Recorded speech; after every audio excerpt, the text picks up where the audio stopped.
Let's see if this is starting up here. Just let me know when. Just give me a countdown. It says live stream starting soon. We have to re-upload it. Okay, it's up. Oh, sure. Hit that pause button on that. Welcome to the live stream. I'm your host, Steve, here at Stealth Outdoors. And our guest here for this episode here is Jordan. He's a good friend of mine. And why don't you tell the subscribers a little bit about yourself, Jordan? I'm Jordan. I fish. I started fishing about, let's say, 3 years ago, and I liked it ever since. So it's stress reliever for me. Awesome, man. Awesome. And I met him in a class up at CCAC like 2 years ago, and we've been friends ever since and started to get into fishing and stuff, and we've been ripping lips ever since, right? Ain't that the truth? Yeah. So what species do you fish for, Jordan? Like I said, it all depends. It's either bass or trout. So Awesome stuff. Awesome stuff. I'm more of a bass fisherman, but I plan on doing a lot more this year. Going for some walleye, going up for Erie for perch, and also trying to catch some big flathead catfish in the rivers. I have my buddy Nick. He could hook me up with some carp baits and some catfish baits up at Much Junior's Bait Shop, and he's gonna help me out with that. So I can't wait, and I'm gonna bring you along, Jordan. all right, sounds good. So what got you into fishing? Well, like I said, it's just like I started fishing with my uncle about, let's just say, when I was like 15, and it's just like I just liked the feeling, and it was like enjoyment for me. Yeah, it's a great feeling. It's freedom when you're out in the water. Yeah, it is. What's up, MD Outdoors? He's going to be joining us later on the stream here.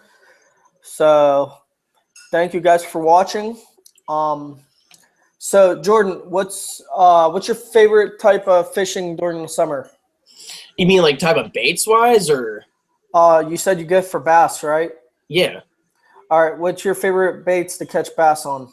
It's either those, the green pumpkin horny toads. That's one of them. That's what I killed them on. Awesome, dude. Those are my favorite. Second one was it's a wacky rig, and then the third is a jig. Nice. What baits do you use for the wacky rig? It's like the Gary Yamamoto's or the Zooms. Yeah, those are awesome, dude. I prefer the Yum Dingers myself because they're a little bit cheaper, but they work just as well, Yeah, exactly. I'm also working with a company called Clum's Bait and Tackle. They also have soft plastics and they make them. So I'm going to work with them and see how they make their baits and stuff. And hopefully they'll let us use some and it'll be awesome. Shout out to Clum's Bait and Tackle. You guys are awesome. And yeah. So I have some big upcoming plans this spring and summer. I plan on fishing some big tournaments and stuff. So hopefully, Jordan, if you're free, you could come along, For sure, man, for sure. If I'm not working. That'd be awesome. Yeah, work's important, man. So let's get some more people on the live stream here. And let's see what we get some more people on the live stream here. So you said your favorite you bass fish. So how do you trout fish? What do you guys use? What do you use for trout fishing?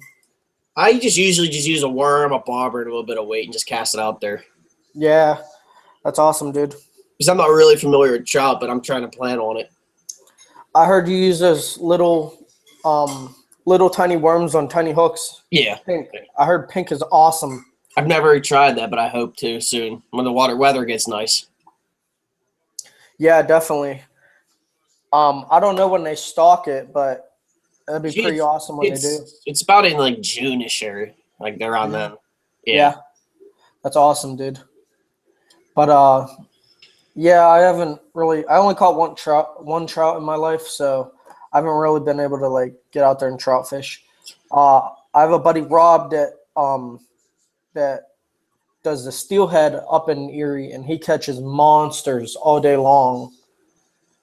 So I'm gonna have to go out with him and bring you along also. Sounds good. You have any questions for me? Yeah, actually, I do. All right. When did you start fishing, and what got into it? And what got you into it? I started fishing back in 2010 when I went to Virginia Beach.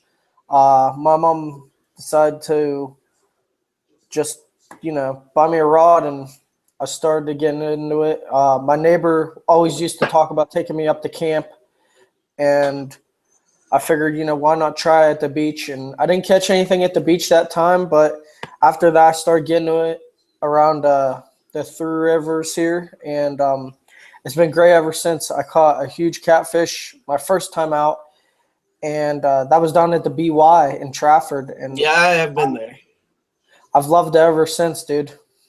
Yeah, I haven't had too much luck down there. No, so many snags. I think they need to dredge the whole lake again. That'd be smart. Find some baits and stuff if they drain it. Get some free rapalas. Yep. And I have another question for you. Yeah, go ahead. I was like, what are 3 things do you look for in a certain fishing spot? Structure.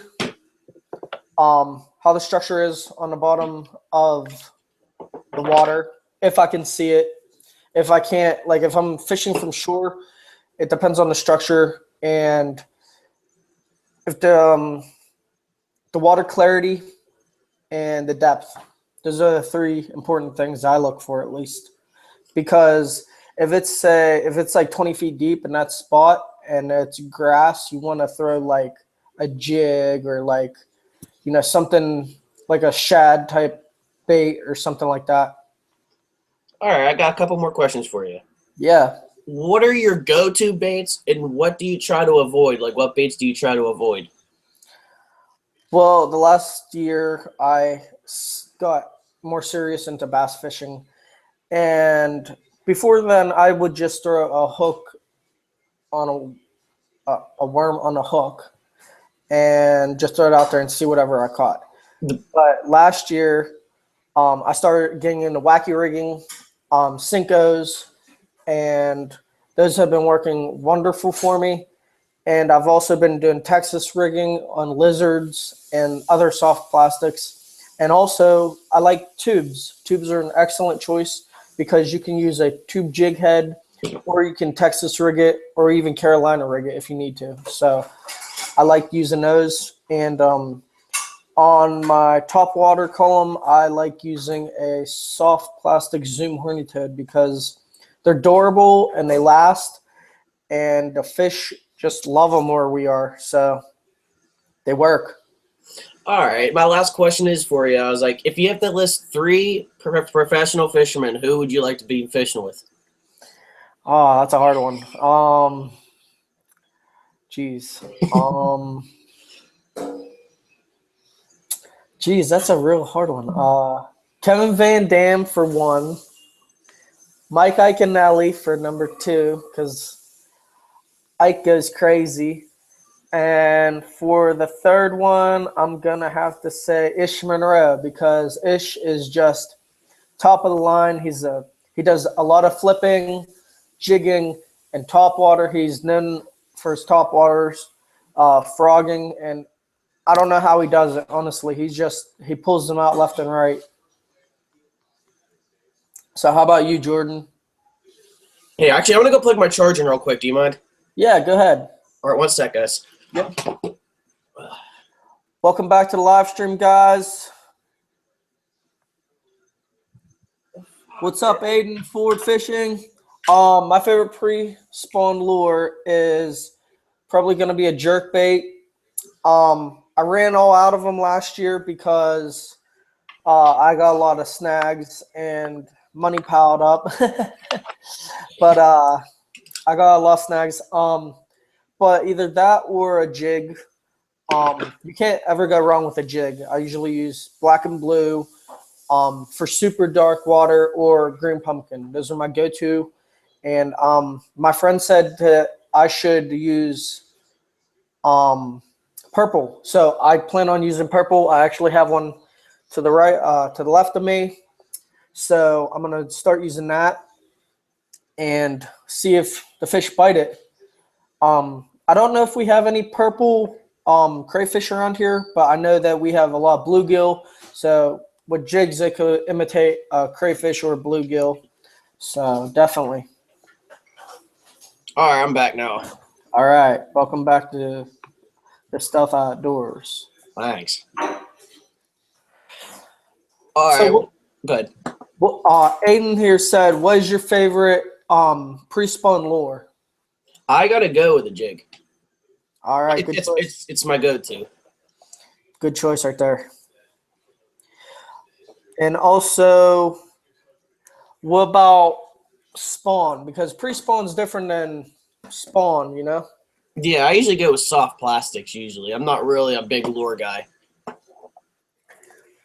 You don't throw any like Rapalas or KVD? Not really. Pads? No? No, I'm not really familiar with them.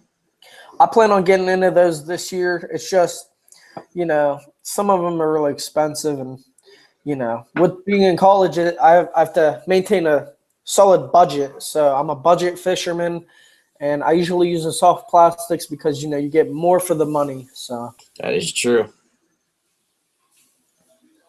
So, what other questions do you have? What's your setup? You mean like the rod and reel? Yeah. All right, I have a Shimano. It's a worm and jig rod, and then I have a what was it? Lose reel. Awesome. It's a competition one. Yeah. You mean the tournament one? Yeah, the tournament ones. Yeah. That's awesome, dude. I'm a big fan of Lose myself, and I also like Abu Garcia. My setup is a Abu Garcia Veritas 2.0 6+6 rods. It's a spinning rod, and I hook it up with a Fluger President 40 reel. So it's a heavy duty reel, and it has a 10-ball bearing, and you can't beat it for the money because it was only like $60. It's awesome. It's smooth as can be.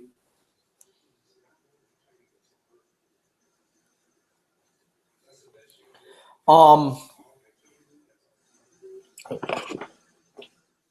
actually do have a question for you. Let me pull it up here.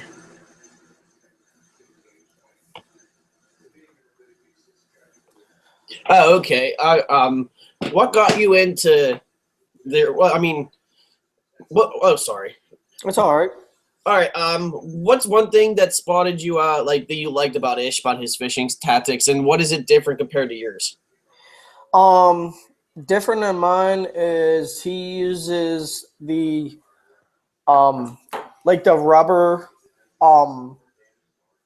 frogs with the skirted legs, and I never had luck on those around there. I've always had luck on the Zoom horny toads, and that's why I use the rubber ones. But I watched a lot of his videos on flipping and pitching, and that's how I got into different techniques in flipping and pitching. And you can always learn from the pros. The pros, they know their stuff. And this year I plan on, taking notes and writing a lot of notes and learning from the pros because they know a lot more than we do. So it can't hurt. It can only help. All right. Next question is when it comes to a brand new bass fisherman, what do you like to teach them on the first day? Just be patient. Patience is key. You may not catch a fish that day, but patience is key. And also, whatever lure or whatever tactic you're going for, you can never move your bait too slow. You can always move your bait too fast. You can't move it too slow. All right. My next question is when you're choosing a color on a bait, what do you look for in a color, and what do you looking for in a bait? I look for what's in the water, what are the bass feeding on, and how will I be able to catch the fish and know what they're feeding on. So usually I go for bluegill color baits because most of the lakes around here have bluegills in them, and bass love bluegills, and they love shiners, and they love crayfish. So try to get a bluegill imitation on a hard bait. It usually works for me, and that's what I like using.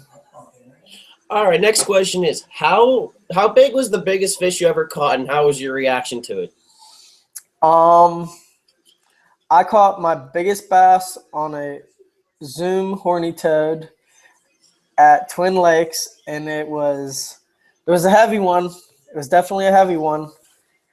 I didn't have my scale, but it had to be at least 5 pounds. It was like 20 inches long. I put up a hell of a fight, man. And what was your reaction like? Were you like happy, nervous? What were you? I went Ike. I was extremely excited, and it was awesome. All right, next question. You said that you like fishing at Twin Lakes. What's your favorite thing to throw down there? Twin Lakes has two lakes. I usually fish the lower lake. So if you guys live around the Pittsburgh area, check out Twin Lakes. I usually catch most of my bass in the lower lake. And what I like throwing there is a Zoom horny toad or a Cinco or even a jig. I like jig fishing. And with the jig trailers, there's so many different trailers you can choose from. I like Havoc baits. So Havoc work great for me, and there's so many different craw baits and cruiser baits you can put on the trailer of your jig. So I usually stick with those, and they work great. The fish seem to love them. All right, my next question is: there's a Gander Mountain opening in Monroeville. When you go down there, what kind of baits are you trying to look for? What season are we talking about? Like in the summertime. In the summertime, I'm usually looking for bluegill color or like, let's see, if I'm looking for a hard bait, I'm looking for either a bluegill color, a shiner color, which is like all silver, or I'm looking for possibly green because bass see other bass, so why not, you know? And let's see here. When I'm usually looking for hard baits, that's the colors I'm looking for. And then when I'm usually looking for soft baits, I'm usually looking for like what will match the hatch. Like green pumpkin matches because the crayfish, black and blue because darker the color of the water, darker the bait. So like black and blue for water clarity, so like super dark muddy water. Um, and like it all depends on what I'm trying to fish for. So the way I fish for a new body of water is there's three levels of fishing. There's the top, the middle, and the bottom. So in the top, you want to use your um, your rebel jerk baits, your walk the dog type baits, and also your top water frogs and your propeller style baits. And also the middle um, water column, you want to fish like 3 to 6 feet or however deep it is. I usually use like jerk baits or reaction type baits or crank baits. So you want those, and there's a bunch of different crankbaits, and there's deep divers and all that stuff. And but we'll get into that later. And then on my bottom column, towards the bottom, I usually use maybe a drop shot or a jig or a weighted swim bait. If I want to go down into the lower water column, I use a heavier swim bait. So it all depends.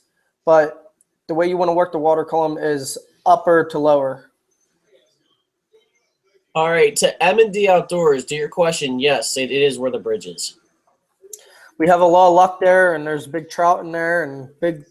I don't know if they stock walleye. I think they do stock walleye, but I haven't caught any in there yet.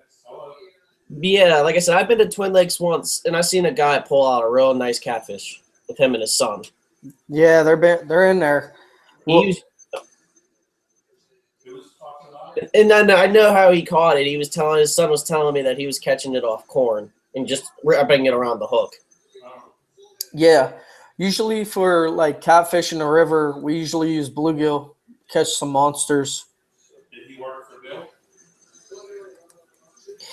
Do you fish for catfish at all? No, not at all. Because when I started to get into like fishing, like when I used to go to BY, all I used to do is have a not a slip weight. I used to have the weight where you pinch it on, and then a hook, and then I used to just put frozen hot dog on, throw it out there, and usually catch my catfish that way. All right, my next question is: if you had to fish one place in the world with one certain person, who would it be?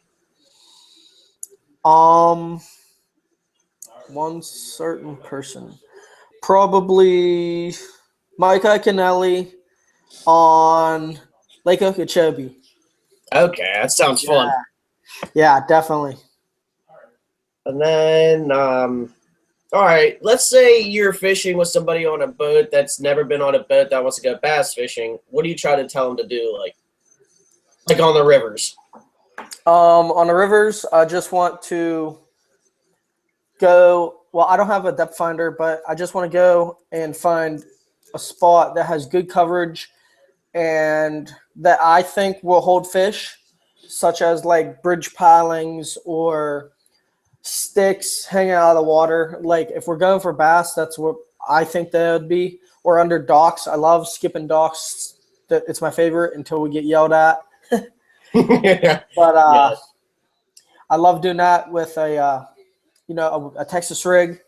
Can't go wrong with a crawdaddy, and that's why I usually catch my stuff on. Or a jig, like just a jig head with a curly tail. You can't beat it, especially in the Allegheny, the Ohio, and the Mon. I love chartreuse, Mr. Twisters. They are excellent. And if you live around here, you guys should definitely check those out because they catch fish. All right, my next question is: you have your own certain fishing style. What differences compared to like other people's fishing tactics, or which ones are better? Like, Well, all of them are good. There's techniques that I don't do that other people do and are successful with, and also there's techniques that I do better than other people. But fishing is a learning process, and there's with so many techniques on catching fish, you gotta try them all. So if you're not good at drop shotting, try it. You know, it won't hurt to try. Even if you don't catch fish that day, keep trying. Maybe switch up the bait. You will catch one eventually. And when you do, your confidence level will go that much higher. all right, you got any questions for me, Steve? What's your biggest fish? I've caught in a 6-pounder at Twin Lakes, actually. That's awesome, dude. What'd you catch it on? The brown horny toad. I was on the side, like towards the end of the lower lake, and I cast it under a tree. I thought I had a snag at first, so I was just yanking it out of the tree. But then no, I had a fish on there. That's awesome, dude. Yeah, with the Zoom horny toads and all top waters, you just gotta wait like 1, 2, and then set the hook. Because if you set the hook too quick, you might lose them. They might just nip the legs of the bait. Yeah. And because those legs on those Zoom horny toads are very fluttery. They really work in the water column. All right. What are 4 or 5 things you love about bass fishing? They put up a fight. On top waters, they just blow up. And that's what I like about the Zoom horny toads. They blow up on the Zoom horny toads or any top water bait. And it comes as such a surprise. You don't know how to react. And sometimes, if you set the hook too hard or too light. And I love the trying to think here.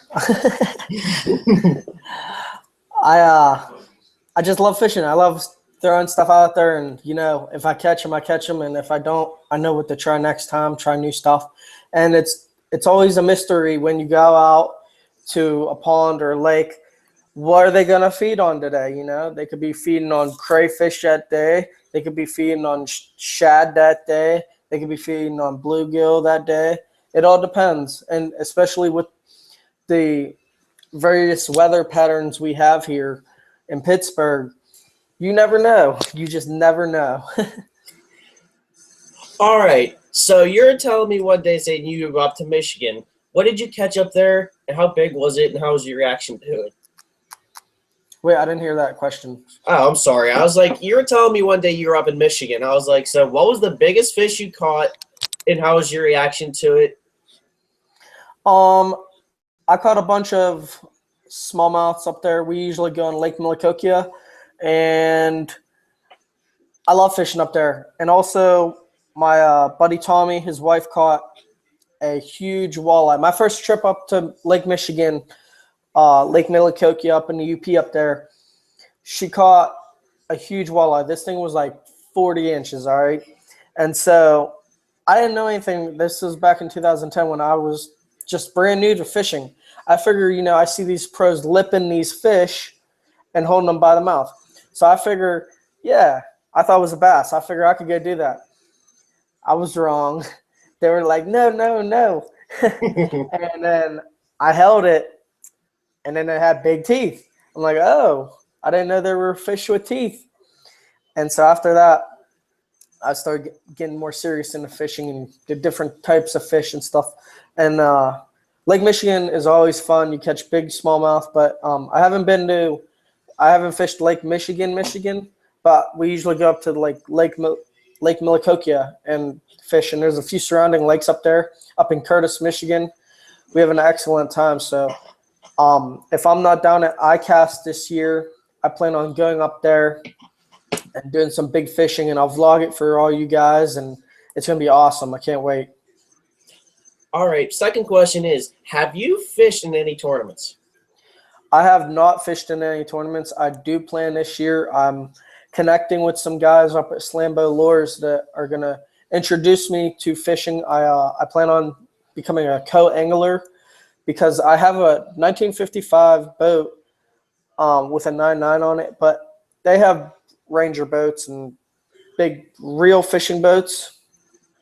And so I plan on becoming a co-angler and learning more about the sport, learning different tactics that I don't know, such as like an Alabama rig.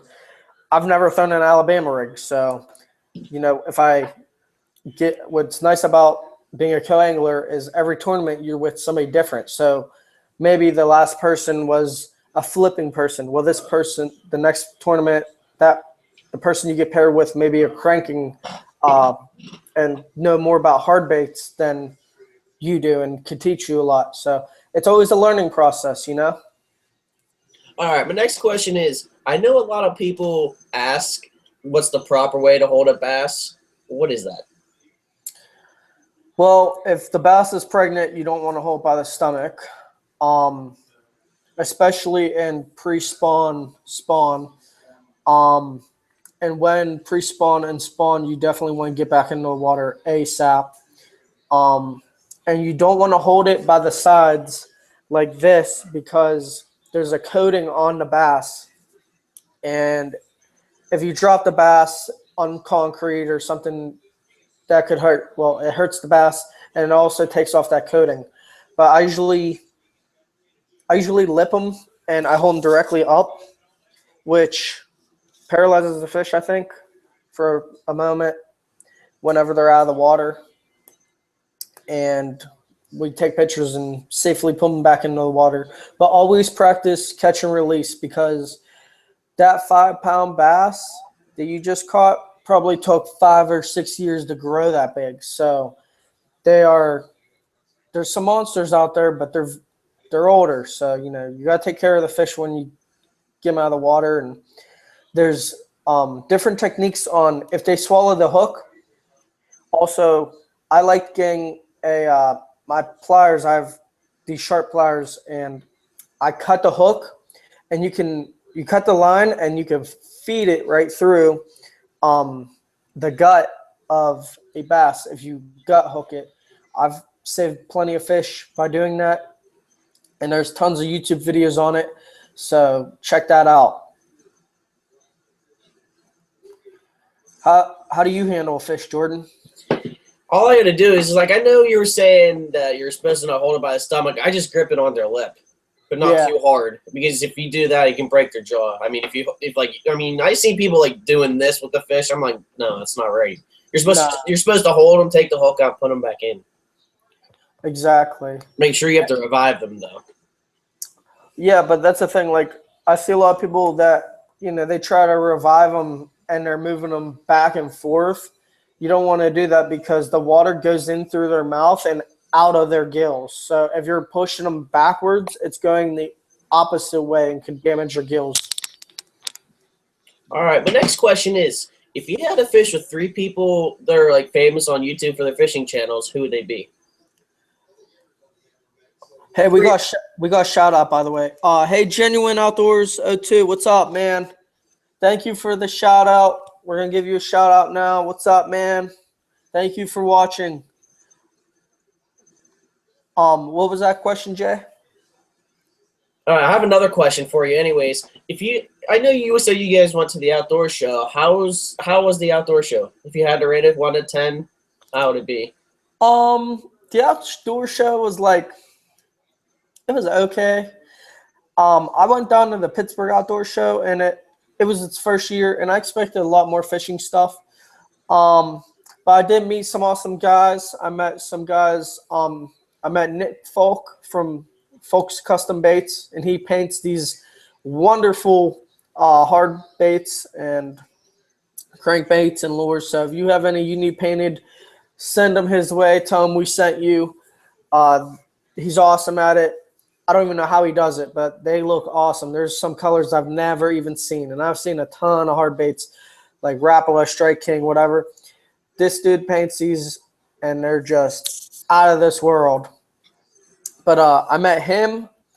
I met some other companies also, and that was pretty cool. But with the outdoor show, I expected there to be a lot more boats and stuff, and it wasn't really. I mean, it was cool. It was awesome.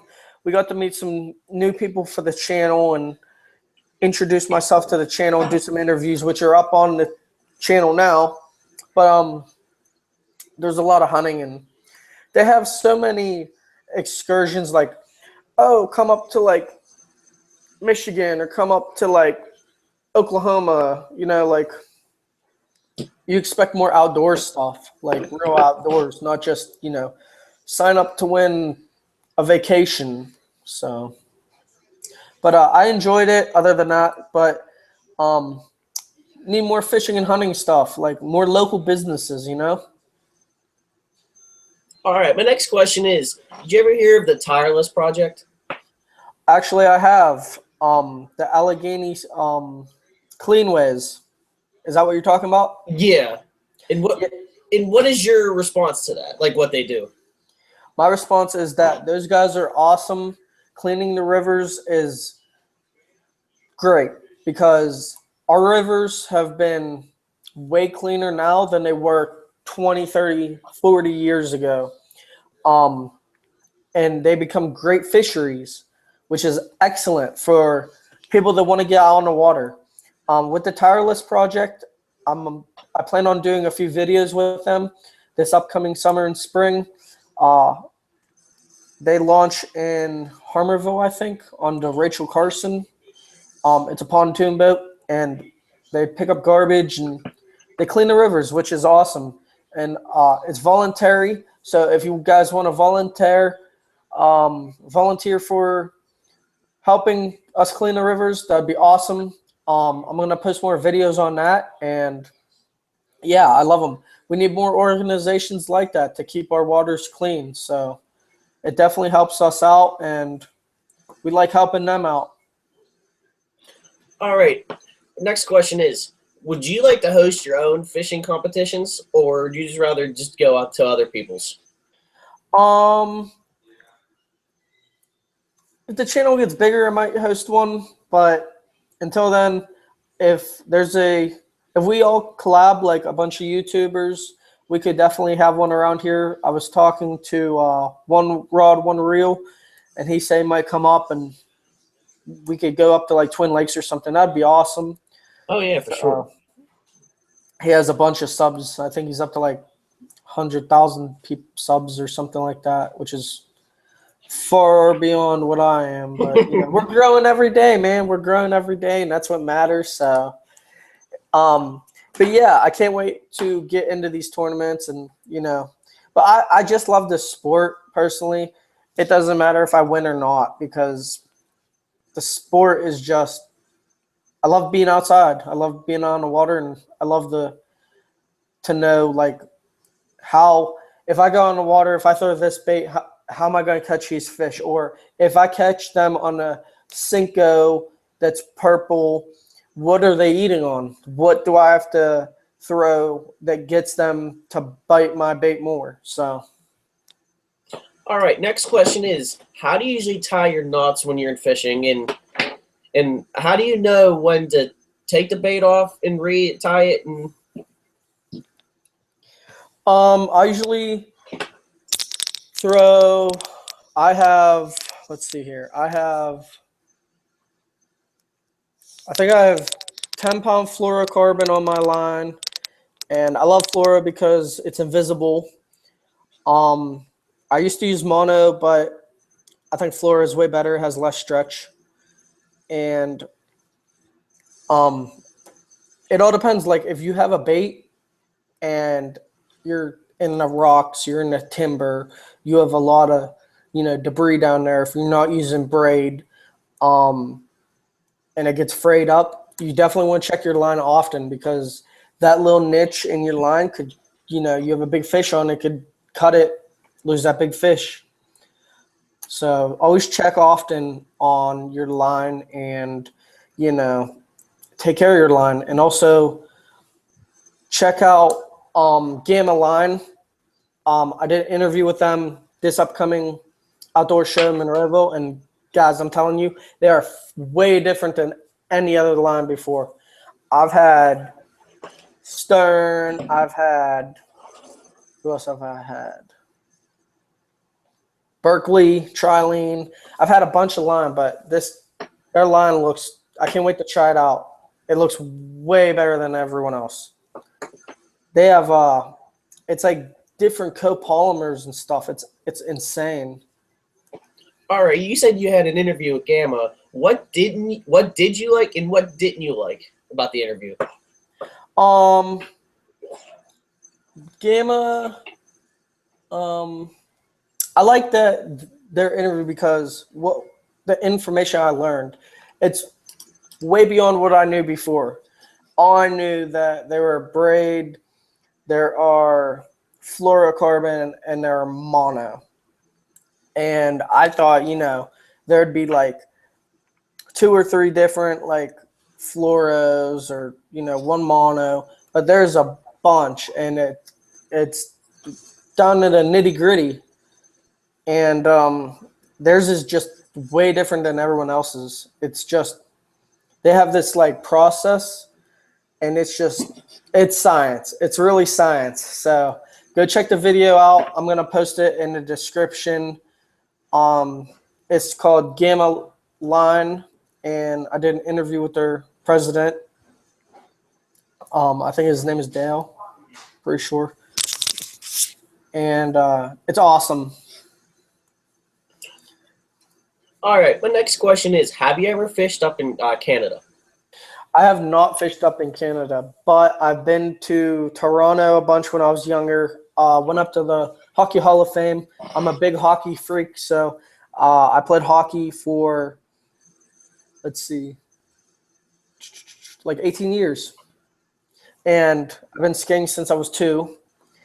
And I play goalie, so, going up to Toronto and seeing the Stanley Cup and all the Hall of Fame is an awesome experience. So if you like hockey, get that passport and head up to Toronto. It's a wonderful place, wonderful city.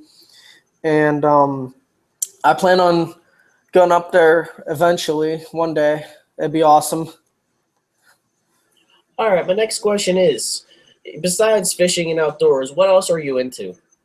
I like sports cars, sports like Ferraris, Lamborghinis, Porsches, exotic cars, McLarens. They're awesome. And then, have you ever like met anybody that does like car reviews or for exotic cars on YouTube at all? Yeah, I know the guy named um, his name is Dr. M3. If you guys are familiar with him, he does a lot of car videos around here. When I went to the car show it was like 2 weeks ago, Pittsburgh Auto Show. He was down there and he had a bunch of his cars and we were talking to him for a while and it was a great time. But I told him about the channel and yeah, it's awesome. Have you ever driven any exotics? I worked up here in Monroeville at the A&L dealership, BMW dealership, and my first exotic car was a 2007 Aston Martin DB7, and I felt like James Bond. It was awesome. All right, my next question is: have you ever tried fly fishing before? No, but I plan on doing some. I plan on, like, the gear is so expensive, and when I buy gear, I don't want to go cheap. I want to buy the best there is on the market. But there's such a specific technique. And when I was up in Alaska 2 summers ago, there was a lot of streams and a lot of fly fishermen, and I can't wait to go back up there. But I definitely plan on going back up to Alaska and trying to catch some salmon, and I definitely want to try fly fishing. And then to Genuine Outdoors, yeah, we do answer questions. All right, do you have any questions for me, Steve? Hang on. Hey, Genuine Outdoors, are you on my Google Hangouts? I can send you the link. My email on here is Stealth Outdoors, I think. Let's see here.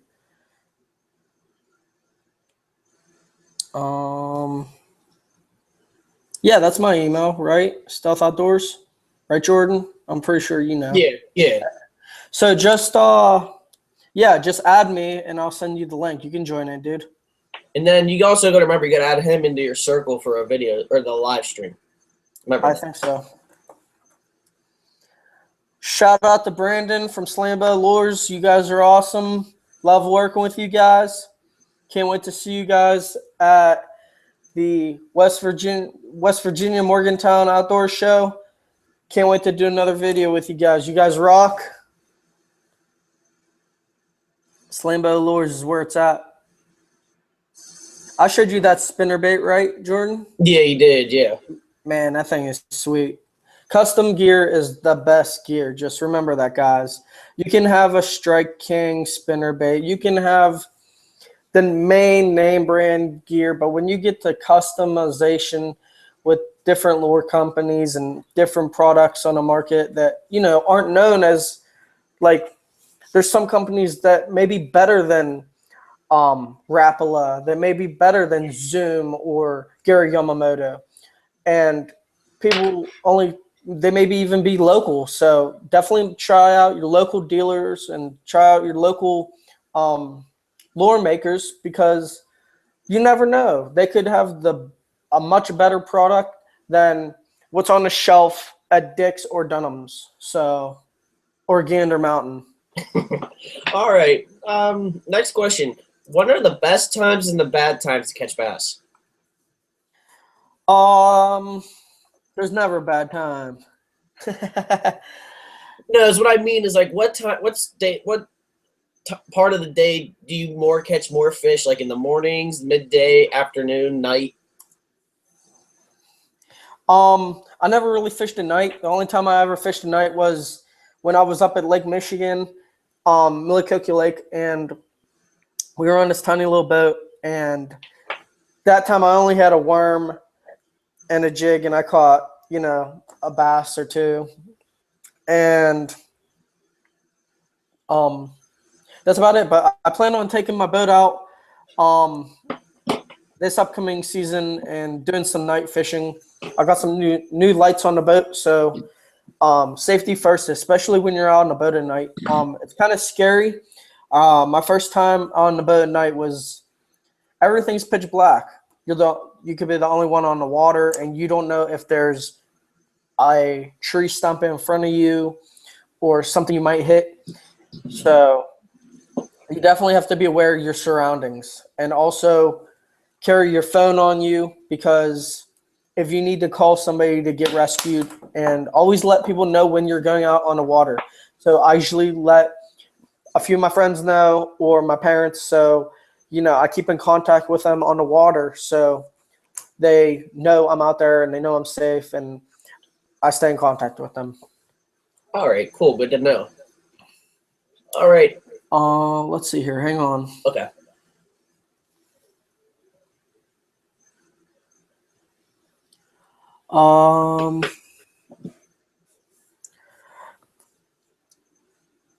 Genuine Outdoors. Did you get the link?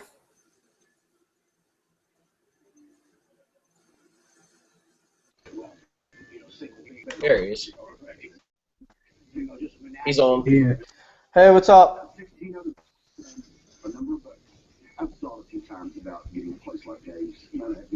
even fucking work? Is it working? It working. I can hear you. Alright. I'm trying to see my mic works. I can hear you. I think you're good. Alright. We're gonna have 4 people on the live stream, so the M&D Outdoors Outs is also gonna be joining soon, so we're gonna have a good time. Any questions? What's your favorite type of fishing? I would have to say saltwater, because that's like what I've been doing my whole life, practically. And where do you fish? Mostly Virginia. Awesome. What part? Like, I'm not sure. Sometimes I do like in Winchester, and sometimes I do like more down south. Okay. Awesome.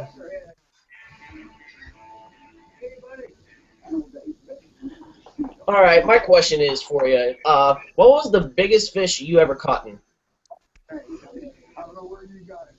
Probably. What was it?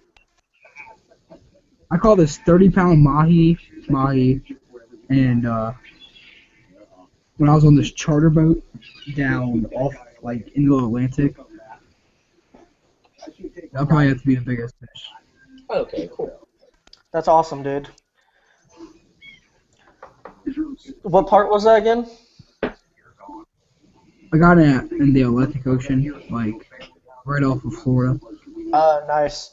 I was down in Florida over the summer, and I caught a pretty decent sized stingray, and I also caught a baby scallop head hammerhead shark. Cool. Yeah, it was Today pretty is cool. Today's Thursday, right? Yes. Alright, so when I want real should be posting. Already did. Awesome. Let's see here. Any questions? Do you ever freshwater fish? I actually do sometimes. Like, my grandfather takes me sometimes, and sometimes I go by myself, because we have this little pond right behind our house. Not really little, it's huge, but it ain't no river. That's crazy, man. But you said you live down there by One Rod, One Rio, eh? Yeah. Is he cool? In Have you met him Maryland. before? I actually went to one of her subscriber tournaments, like, last year. And how was that? It was pretty good. I caught my, one of my biggest bass. Awesome. Hey, do you have a TV on in the background? I can kind of hear it. Yeah, I can turn it off. Yeah, that'd be cool.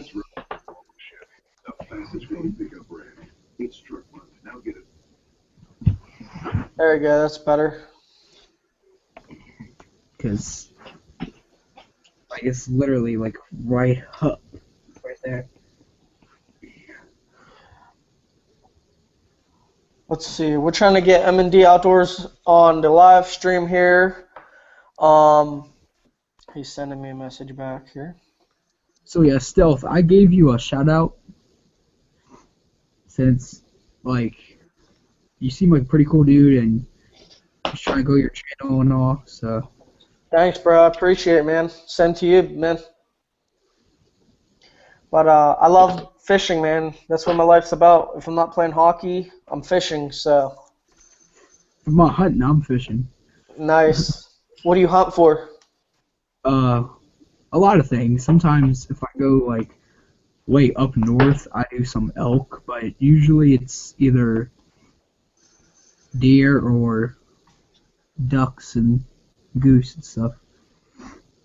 Nice. When I was in Alaska, there was a bunch of moose, and usually with the outdoor shows, you know, you see a bunch of moose, and we have a field and stream up here, and we see a bunch of taxidermied moose and elk and big animals that we really, well, I'm sure we have elk and stuff in PA, but in Pittsburgh area we don't really. All we have is deer and some coyotes and bobcats. That's about it, though. I've actually shot a coyote with a bow before. Best shot I've ever made. It was like 52 yards out, and I was on a hill, and the thing was all the way down, and I popped it right in the heart. Nice. Did you see that one? You have Facebook, right? Nah, I don't. All right. I was gonna say there was it's like a short video where it automatically plays on Facebook, and there was this one dude that shot a elk and shot it like good shot, like directly in the heart, whatever, let it bleed out, and it's bleeding out, and then it croaked, and there's all these people that are all offended on the don't kill the animals and stuff like that, but it's pretty stupid.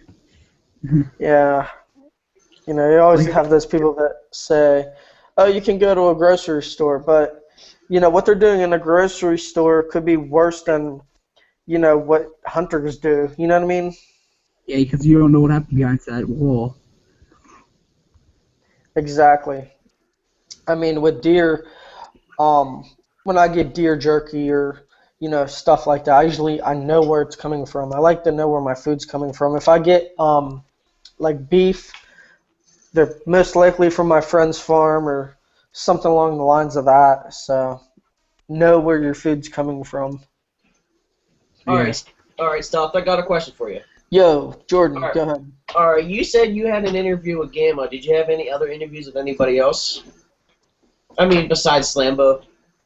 I had an interview with Slambo Lures, which makes spinner baits, jigs, and other baits.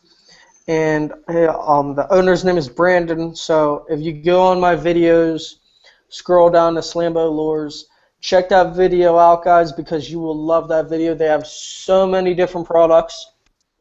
Their website and information is in the link in the description at the end of the video also. I had another interview with Gamma Line, which is fantastic line. Can't say enough about them. And also Clem's Bait and Tackle, which is a local tackle shop. And they were at the show in Monroeville, and they have so many soft plastics. It's way beyond my wildest dreams. They have so many soft plastics and such a variety of color. There's colors I've never even seen before.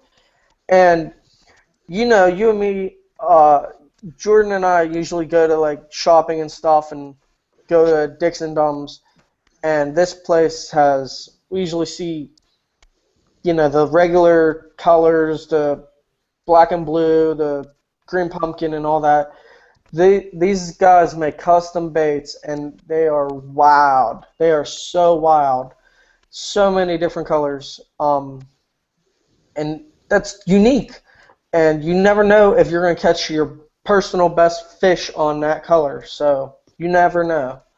I also had an interview with some guys um, that make another spinnerbait and a crayfish, but I forget the name of them.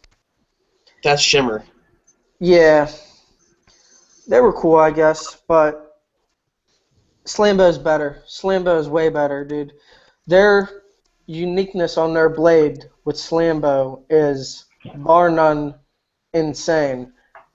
It produces more vibration in the water, and it just gets us fish. It gets them. And let's see if I have it here. Hang on. Let's see if I can reach it. The outdoor sportsman. My picture is red because my lighting sucks right now. Let me show you guys. Right So above that's. my head. Hey guys, I have some products here that I want to show off to you guys. So let's see if it comes up here. This is a Slambo spinnerbait. It's awesome. I still have it in the package. It's a double Dakota blade, which is really cool. I want to show you guys. And what's cool is this skirt is awesome. This skirt will not dry rot on you, and it will not rip off because it's on there, and it's on there good. So check out this blade here. It's called a double-bladed Dakota Slambo spinnerbait, and it has these awesome blades on it, which will produce so much vibration that the fish can't not eat it. They want to munch it. So check out those guys. I did a video with them, and they put an extremely sharp hook on this. Like, I don't know if you guys could see that. This thing is so sharp, and I can't wait to use this. Awesome colors. They have such a variety of colors. If you guys need a spinnerbait or a jig or anything, check out Slambo Lures. They are the best, and they're growing, and they're gonna be on magazine covers one day, because I'm telling you, they have such a unique spinnerbait and jig and a skirt. They're gonna take over the world. All right, Steve. All right, I have a question for you. How do you deal with a disrespectful another co-angler? Like if he's disrespecting you, and I mean, how do you put up with that, or don't you put up with that? Well, you always have to set boundaries, and you're stuck with them if you're being a co-angler with them for the day. So, you just have to suck it up and deal with it. All right, this is kind of similar to the same question. When you were fishing, did you ever have that confrontation with another fisherman at all?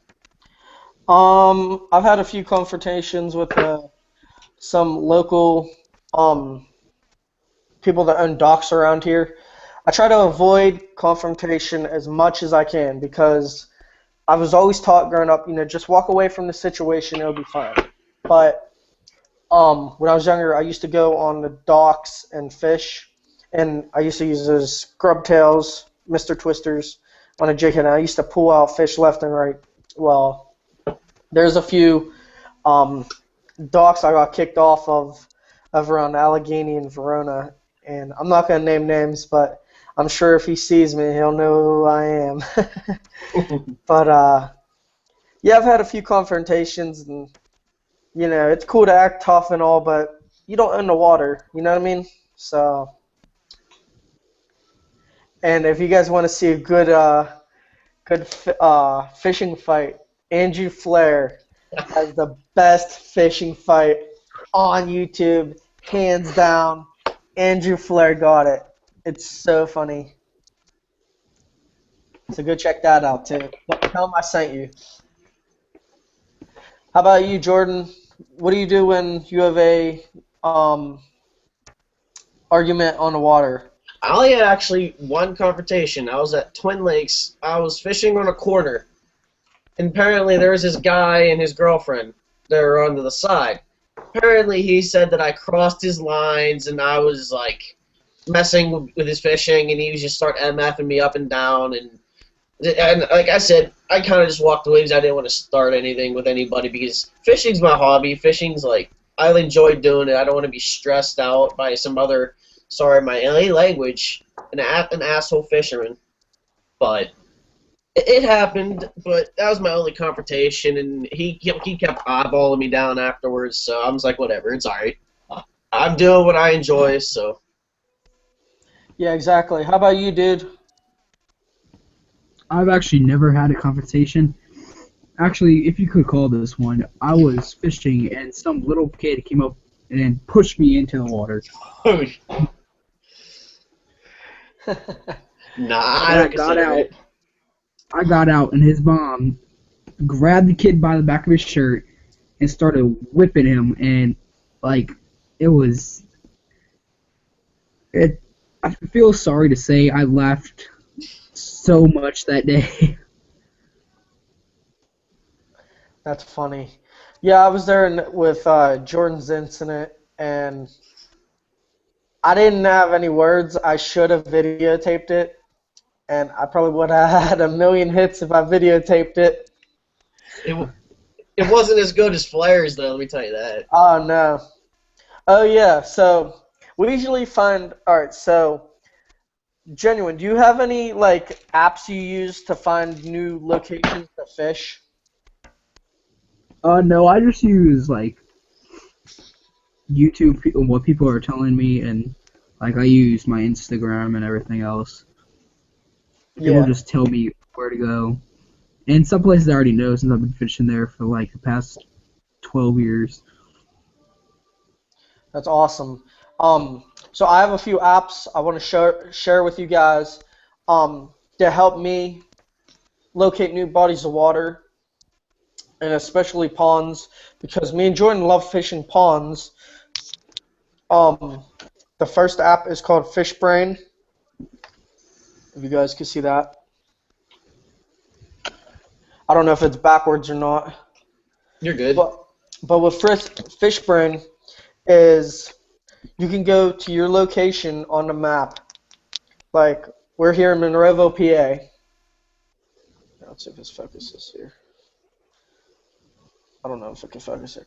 So that's my location on the map, and all the green dots with fish are the local spots to fish. So let's hit Pittsburgh, Monongahela. It takes you to that spot, and it shows you all the current fish that were caught. So some guys got some big flathead right there. So if you guys check that out, it's called FishBrain. And when you catch the biggest fish for that area, it puts a little crown on your photo, so you pretty much are king of the water. Another app I like to use is Google Maps, because satellite and with Google Maps it picks up a lot more water, and I've found golf course ponds, and I've actually gotten permission on a bunch of golf course ponds to fish them because you don't want to just sneak onto a golf course or sneak onto a pond and just start fishing. You want to be respectful to that person's land and to that person's water. So I usually do that, and I usually ask permission to fish their property. But those are my two apps. You guys have any? No, I don't. I got fish spray, but that's about it. Yeah. No, Hey, none. Matt. Hey, Matt's on. What's up? Welcome to the live stream. Alright, Steve, another question for you. If you had to choose from lakes, rivers, ponds, golf course ponds, what's your favorite to fish out of them all? I would say, well, see, golf course ponds aren't like heavily like fished, so you have a bigger chance of catching a fish there. Um, Rivers, it all depends how high the water is and what the current is and the different type of weather pattern you have there. With ponds and lakes, it depends on how big the lake is and how much structure there is, and especially the vegetation. If there's vegetation under the water, you got to throw something that matches the hatch. And also, if there's more people catching stuff around you, figure out what they're throwing because it could help out what you should throw. You know what I mean? I wanted to give a shout out to Clem's Bait and Tackle though. Definitely. Clem's Bait and Tackle is where it's at. And then I'd appreciate, yeah, that would be appreciated. That'd be cool. What's up, dude? What's up, Matt? I think he's on mute or something. I see he's talking, but I can't hear him. I think you're on mute, Matt, man. turn your mic on. Turn your mic on, bro.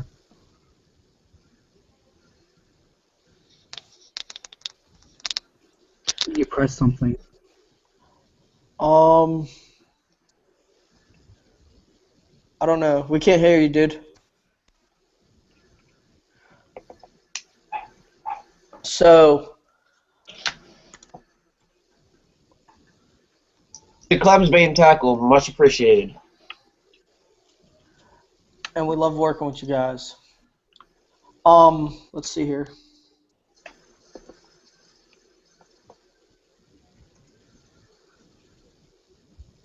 Is it working? I can't hear him. I can't hear you, dude.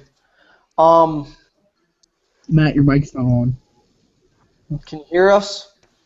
Give a thumbs up if you can hear us. That's a no. No, okay, we're good. We're good. Try to figure out that mic, dude. But let's see here. He's using Hangout. Okay, go like this. If you're using Hangouts on your phone. I'm not using Hangout on my phone. I'm using it on my Mac. I think Matt's using it on his phone. Shout out to Clem's Bait and Tackle. What's up? Hope you're doing well, man. Hope you guys are doing well, and I can't wait to do another video at the Morgantown Fishing and Outdoors Expo. I planned on actually going out to Ohio to their fishing expo. Mike Iaconelli was talking there. It was 2 weekends back, but the weather here in Pittsburgh was horrible. We had a big snowstorm come through, and I wasn't able to get out there to do an interview with him. I was kind of bummed. But Ish Monroe is going to be doing an interview soon on the channel, and we're going to get that out to you guys ASAP. I can't wait to show you guys. It's going to be awesome. But also, I want to give out a shout out to J.O. Bars. I don't know his name, but I just know his YouTube channel. I love your videos, man. Yeah, shout outs are awesome.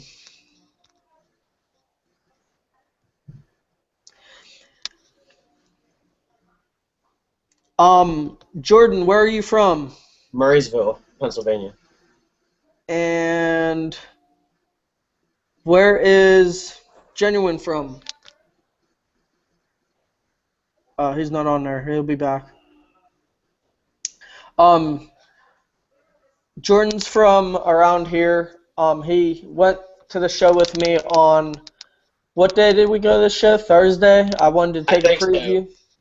I wanted to take a preview of some of the guys' stuff, and we did the interview with Slambo Lures, and I also have an interview with Vic Sports Center, which I still have to upload, but after the open house, I'm going to definitely go check that out and post more videos. It's coming up this weekend, so I cannot wait. It's going to be awesome. They got fishing seminars and stuff. It's going to be fantastic. So, Steve, what was your worst interview you ever had? My what? Your worst interview you ever had? Probably after losing in the championship hockey game. No, I'm talking about, and like you said, you went to this outdoor show. I was like, who was the worst one out of them all?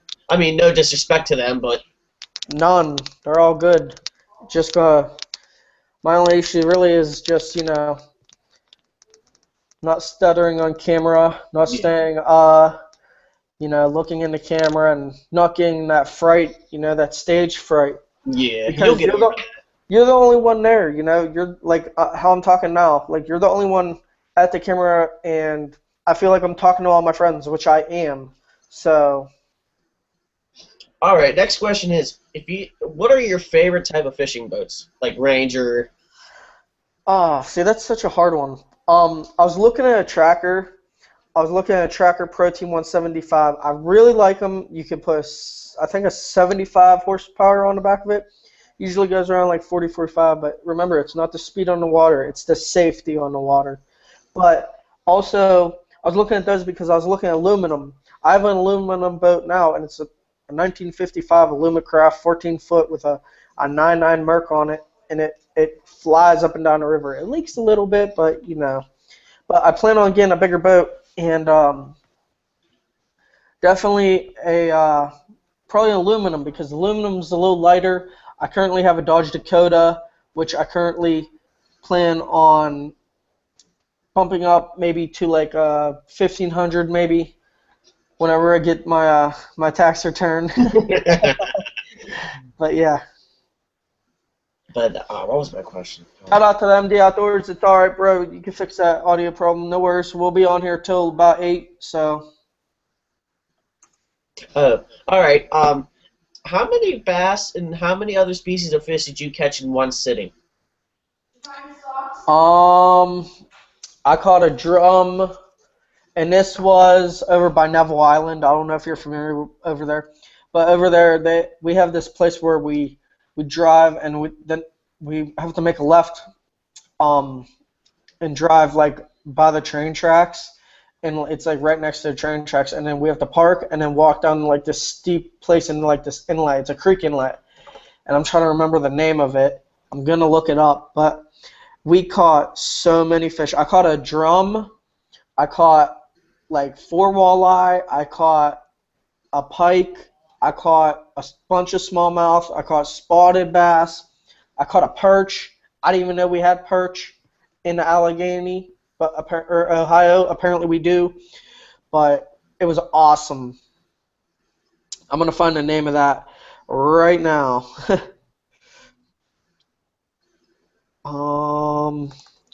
Let's see here. But yeah, I have a bunch of places we're gonna go fishing this season. I have them all on my phone. I have about 500 photos I screenshotted to so we got places to fish and to do videos from. It's called Montour Run, and apparently it got blocked off. I'm not totally sure yet. I know people fish the creek a lot, and what is a great bait in the creek is a rooster tail. It has like a little blade like this, and it spins, and it has a feather tail. So, and it's a weight in the middle. So you just cast it out and you just retrieve it. You could bounce it and it flutters and it catches fish. I love using the white color. White really works, especially in the rivers or chartreuse. And they have different weights in like half ounce, quarter ounce, different weights. So test out the different weights. I had those big tackle boxes. I had one full of them, except they have treble hooks and they all got snagged. So I think I'm down to one. I have to go buy some more of them. All right, next question for you. If you had to have any type of setup, what would it be like? What type of reel would you want? What kind of rod would you like? That'll be perfect for your fishing style. Well, I currently have spinning rods. I have the Abu Garcia Veritas, and then I have a Shakespeare Agility. It's a 2-piece rod. It was my first bass rod, where it has the EVA grip, split grip handle, and I have that paired up with the Shakespeare up with a Abu Garcia Cardinal STX 40, and it works great. I love it. But the Abu Garcia Veritas rod I have hooked up with the Fluger, and that works great too, but that's a spinning rod. Bait casters, I have a Wright McGill top water skeet reese rod, and I got that a few years back. It's a bait caster, top water jerk bait, and I have yet to use it because I haven't managed to get down the thumb yet because I get a lot of birds' nests, and they say using braid is better learning out on a baitcaster than mono because braid you can get the bird's nest out, but I haven't had much luck with that. And braid is so expensive, so you don't want to cast out and lose a half a spool of line. So, but I'm trying to get into the Abu Garcia line and the Lose. Um, Everybody likes to lose. I was holding this one. It was like $300. It was awesome. It was carbon fiber, like 13 ball bearing or something like that. It was crazy. But yeah, I plan on testing more rods and reels out. If I could get a good deal on one on eBay. eBay is the place to go if you want to get a good deal. So unless you know somebody around here, but that's one thing I wish they would have had more at in the outdoor shows, like the Pittsburgh Outdoor Show, Tri-State, and Allegheny. They didn't have that many fishing vendors. It's outdoors, so I expect more fishing vendors. Genuine, you there? I think he got off. He's still on here, but I don't know if his audio is on or not. Okay, to Clem's bait and tackle, on my rod, I have 10-pound P line on mine. It's a monofilament. That's what I have on mine. And on my Shakespeare, I have, is that the same fluoro that you gave me on that rod, Jordan? The reel I gave you? Yeah. Yeah, it's the 10-pound P line. So I have that, and then I have some, whenever I bought my line at Bass Pro Shop, they put on their crappy Bass Pro line, and I'm telling you, it's like, I cast out their line, and I use that spray. I use the KVD spray, the magic spray, whatever it is for the line, so it straightens it out. I'm telling you, this line, you cast it out, and it's springy, like it's horrible, and like when you are fishing cover, it frays really easy. Like I don't understand it. Like, doesn't Bass Pro want quality line? But I plan on when I work with Gamma, I plan on going out to their shop up in Oil City, I think it is. I don't have the card with me. I have my cards over there. But I plan on working with them and doing a video on how they make their line because, there's so many different brands of line on the market. What makes theirs so special? And hopefully, I can work with them by a bunch of line and test it out, and I plan on doing reviews on their line and showing you guys about it. All right, I'm back. Oh, okay, cool. All right, I have a question for both of you. What was the worst fishing experience you ever had? Probably getting yelled at on the dock when I was younger, and it's funny because I went to the dock that morning, fished it, caught a bunch of crappie on a Misty Twister jig in Verona, and then the guy yelled at me. I went back with my dad that same night, went on the dock, fished on it.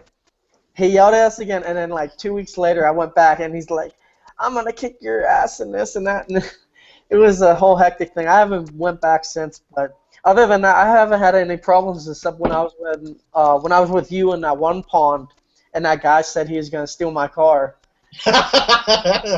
True. How about you, man? Wait, the one that's closer to my house? Yeah, that guy. So, funny story time, genuine. Me and Jordan here went to this pond because I Google mapped this pond, all right? And I love Google mapping ponds, and there's no sign that says no fishing. So we go to this pond, and so I just parked the car in the grass right by the pond, and we just start ripping bass left and right. We start ripping fish out of the water. So I parked pretty far in from the road, and so we're just fishing. We're at the far end of the lake, and there's a road, and my car. So here's the road, here's my car, and then we're on the far end of the lake, and it's a pretty big pond. So I could see my car, and so this guy drives down, he's beeping, and he stopped, and he was yelling something. We didn't know what he was saying, so we keep fishing. We didn't want to bother him, whatever. We didn't want him to bother us, so we keep fishing. And so then he comes back, and he's over, like, there's a hill, and he's like, hey, and he starts yelling at us, and he's like, you're on my property. I'm like, well, with all respect, there's no signs, and I'm like, can you please stop yelling at me? I want to talk with you with respect. You talk to me with respect. It's, and he raises his voice, and he's like, well, if I was on your property and this and that, and I'm like, you don't have any posted signs. If you have private property, you would have a posted sign. On this land, there was houses, but they were extremely far away from the pond. So we didn't know who owned the land. We figured it was just a natural pond. And so he said he was going to, he's like, what if I got into your car and drove it? And I took my keys out, and I was like, here, you can have it. And the funny thing was, his house was for sale. Yeah, so it's all good. Maybe the next residence will be nicer and, not be. And then we asked the neighbor about him, and, I guess their kids aren't even allowed to fish it. So, you live and you learn, but, don't. I as a person, I expect to be treated as I treat you. So, you respect me, I respect you. All right, go ahead, Genuine. My worst fishing experiences when I was like 12, and I got arrested for catching too many fish. What? Really? Yeah, the DNR guy came up to me and said I was catching too many fish when there was no signs, no nothing. The only sign they had was because it was like salt water, right? So it had like how big the crab has to be. And the DNR guy comes up to me and says I'm catching too many fish over the limit. And I was like, there is no limit. And he says, sir, I'm going to need you to stop back talking to me. I said, I wasn't back talking to you. I was just saying there wasn't a limit. The guy says, turn around and put your hands behind your back. I says, you're not the cops. And he says, do it. And then I just did it. And the guy takes freaking handcuffs and puts them on my wrist. And I'm like, what the fuck, man? How you gonna put me? And he's like, I'm gonna have to take you to my truck. I was like, what the hell did I do? And then there's these people coming, and they were like, sir, I'm gonna need you to not touch that boy. And then the guy was like, you can't tell what to do because this is private property of state of blah blah blah blah. And then the guy was like, and they were like, well, it's actually not private property, it's state property, which means that we can all be on it and we have no limits. And the guy was like, you know what, whatever. And then he unhooked me and says, now you have a warning. Next time I see you catching too many fish, you're going to jail. I was like, all right. And then a year later, the guy comes back and he didn't even talk to me. Huh. I have another story. Hang on. So, Jordan. What's up? Down at the BY, okay? Mm-hmm.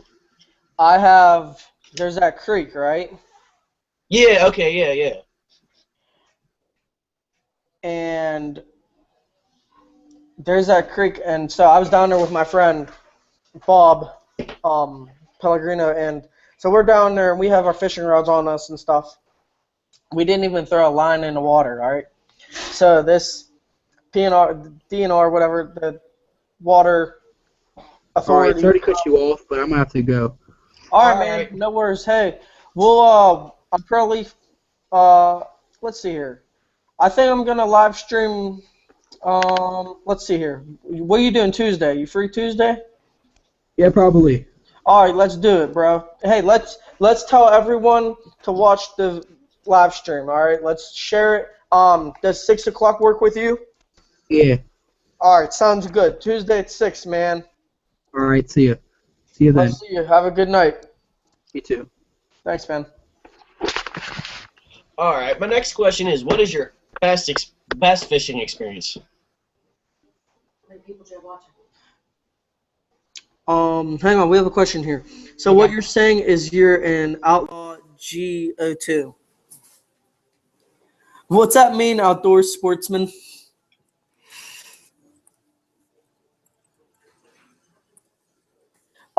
Best fishing experience is when I went to this. Well, last summer I went to this private pond, and I caught my personal best. Hmm? Best fishing experience is when I went. Sorry to cut you off, guy. To cut in, but can you see me now and hear me? Yeah, I hear you. You're kind of like not in the camera right now, but Oh, am I? yeah, I should be right in the camera. I'm like off to the side. The camera's right in the center. yeah, you're. As Hang on, I'm gonna click on your screen. There we go. We see you. What's up, man? Right, cool. Okay. All right. Yeah, sorry about that, man. I had a slight difficulty. I don't know what was going on with my computer. It was just acting up. So, hopefully I'm coming in good. I don't want to be coming in bad. You know what I mean? Yeah. You're good, man. But my personal best experience last year was going and fishing up in Butler on this private pond. Well, I usually use cream little worms, red worms, rubber worms, and they work great, man.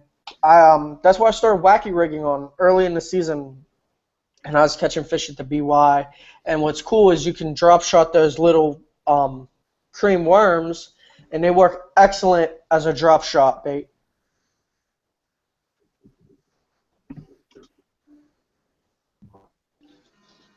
All right, guys. Is that a little better? Yeah, you're good. Okay.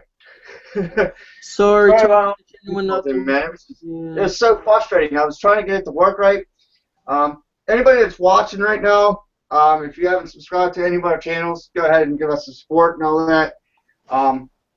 I just wanted to get into this, and sorry it took me so long to get on, but I finally got on and got it working.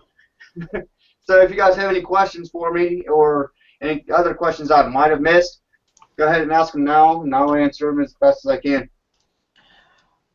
What was your best experience fishing? My best experience? Yeah.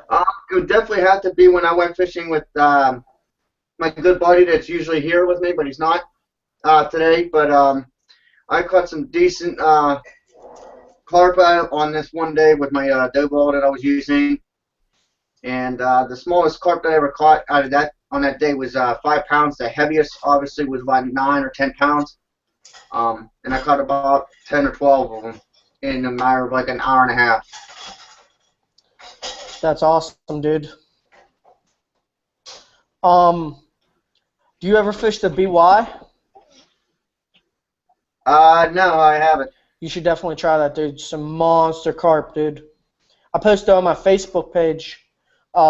It's a big gold carp I caught. It's pretty awesome, dude. Big fight, dude. Okay. Yeah, I remember that. Caught on a hot dog. I didn't know you could catch carp on a hot dog. Oh yeah, if you go to Indian Lake, you can catch them on hot dogs over in Indian Lake and Irwin. If you guys are not familiar with that area. Yeah, we've been there. We've been there a few times, right, Safe? Yeah. I went there one time. I only caught a little bass, but that was on a Cream's worm.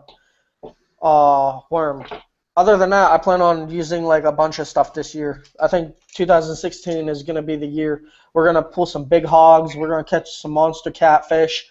We're going to catch some awesome perch. I plan on doing a trip up to Lake Erie and do some perching. Love catching perch, and my mom likes making them, so definitely going to bring those back.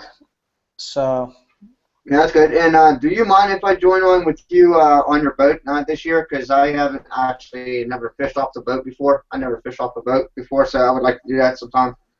Yeah, we could definitely do that. I don't have a fish finder, but I plan on getting one. I'm going to talk to my guys from Slambo, and they're more informative about, fish finders and trolling motors and batteries than me. But I plan on hooking up with them and learning because in this sport you can never know too much, you know.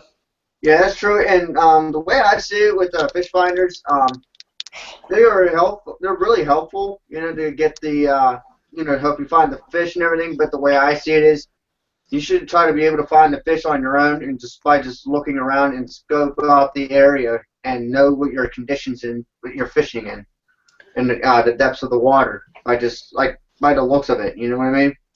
Yeah, but with the depth finder, such as like hummingbird or lure ants, you want to know the structure under the water. Like bass fishermen, well, like myself, you want to know what's under the water.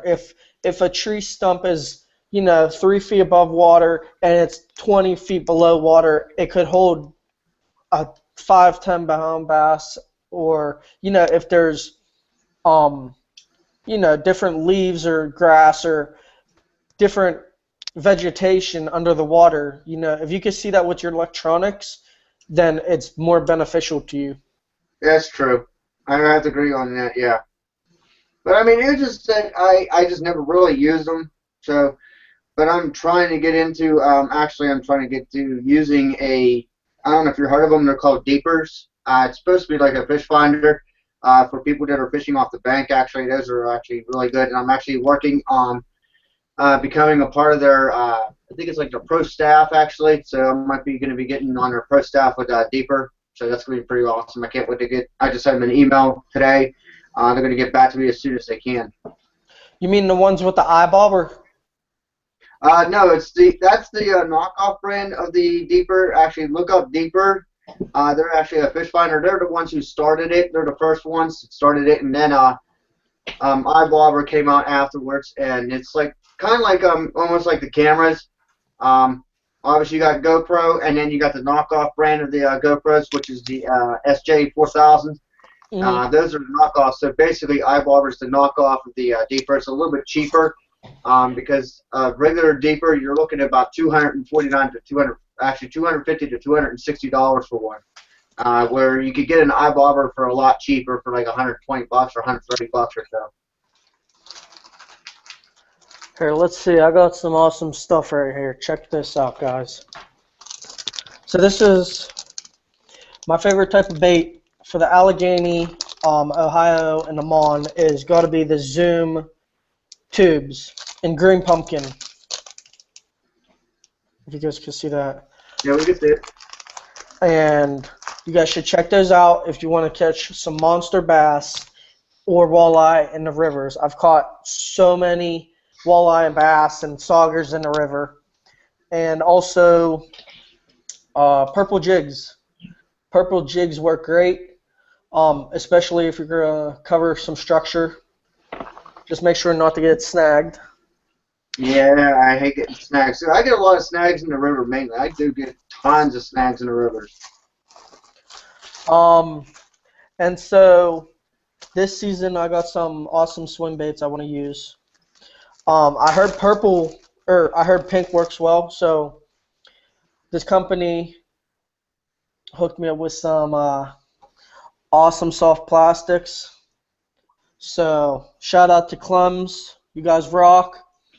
Can't wait to use your product whenever it's not snowing here in Pittsburgh. Yeah, it's snowing right now. We're getting hammered right now. Check out this color. So we got purple, and then we got like this. It's kind of clear, but it's darker with red flake. Oh, I saw that color. I wanted to pick that up. That was actually a really sweet color. I was going to pick that up. And what's nice is it's really good plastic. It's soft, but what's cool is it has a little hook indentation right there. So you can just rig your soft plastic like so. And I also got purple, which I think purple would work good at night if you guys fish at night. And then obviously my favorite's going to be green pumpkin because green pumpkin works around the lakes where me and Jordan here fish. I can't wait to throw pink. Pink is going to work. I can feel it. I have to try that as well. So, talking about soft plastics, the baits that I can't wait to try that we're actually sponsored by, which is Bombshell. I can't wait to try out their Bombshell lures. They're like a little soft plastic turtle. I had them in here somewhere, but I'm not sure where I have them now. But anyways, I can't wait to use those because that's going to be really good for when it's pre-spawn and then spawning season because juvenile turtles are known to actually be bed robbers. They're known to steal the eggs off the beds and everything. So I just can't wait to use these baits because they have pictures of largemouth bass with baby turtles down their throat actually. So those baits are just awesome looking. As you can see, I got a couple of their stickers on the background, but yeah, those are awesome baits. I just couldn't. It took them for a while to start coming out with that type of soft plastic, which is a turtle. It's been a while since they have had other baits like that. They never did, so I'm glad they finally came out with one. Yeah, I definitely want to try those out. If you have any extra, let me know. How do you rig them? You can rig them all kinds of ways. You can. I would say the best way to do it would definitely have to be Texas rig, obviously, or the Carolina rig. That's the way I would rig them up. And they gave me a lot of their jig heads too. They hooked me up with their jig heads and their swim hooks and stuff like that to try out. And so I just, like I said, I just can't wait to try them out. And That's awesome. Are their jig heads pretty nice? yeah, actually, if you don't mind, I'll actually go back and I'll go ahead and mute the camera here real quick, and I'll go get that stuff, and I'll be right back. I'm just gonna go get the box real quick. Yeah, that'd be All right. awesome, man. All right, Steve. Question for you. For the people that don't know about mystery tackle box and a lucky tackle box, what are they? So I subscribe to this thing called Lucky Tackle Box, and so it's a monthly based subscription of different tackle that comes out during the year. And Mystery Tackle Box has two boxes, which are the Bass box, and then I think there's a bigger box, and they come out with different types of, saltwater boxes and